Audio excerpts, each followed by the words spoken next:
and started a slow shuffle over to the window. Be right there, sweet pea. Hang on. He grinned.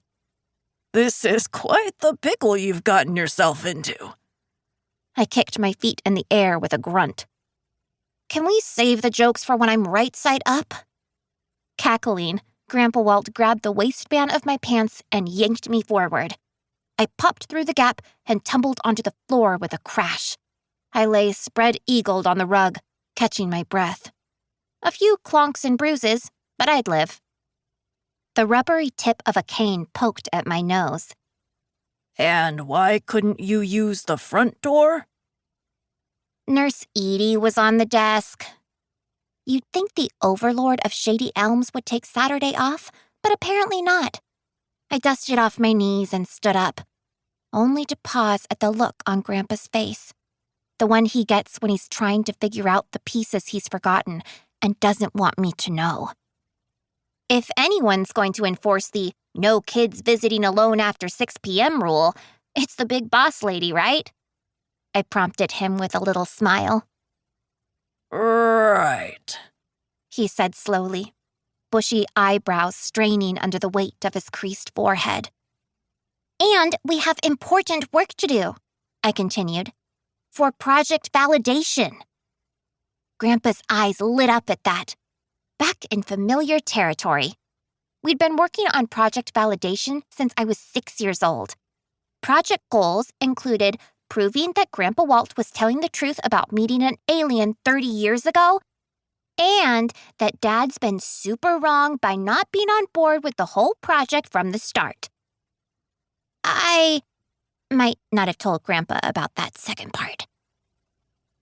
Today was the first day of summer vacation, prime time to work on project validation, and nothing, not visitation rules or disapproving dads, was going to stand in the way.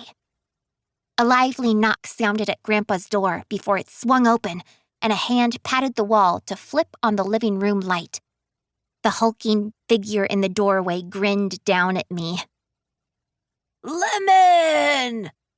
Sully, Grandpa's best friend, bellowed as he strode into the room. He and Grandpa made quite the pair in what I secretly thought of as their old man uniforms. Lumpy blue-gray sweater, khaki pants, and a well-worn pair of house slippers.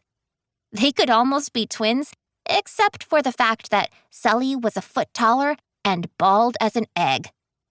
Grandpa Walt had known Sully for years before he moved into the home.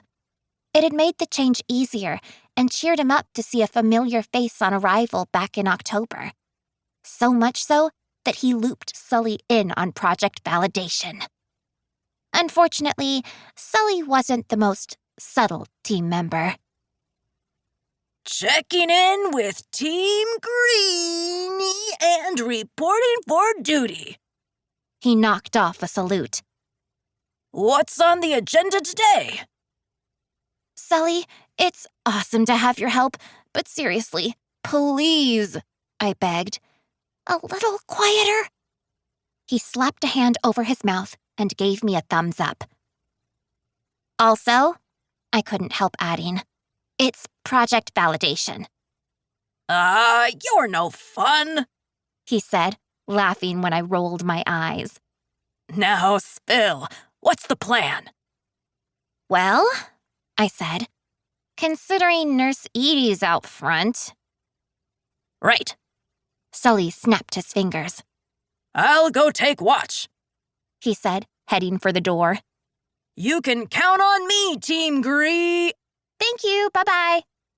I herded him the rest of the way out. Grandpa chuckled as he leaned over his cane. What about the rest of Team Greeny? Don't you start too. A team of goofballs. The rest of project validation will be getting our plan in place so we can make the most of the next few weeks. Let's hop to it then, Grandpa Walt said, and I answered his grin with a huge one of my own. Time to find our aliens. We had our system down to a science. Everything in its proper secret hiding place. Grandpa Walt reached under his chair cushion to pull out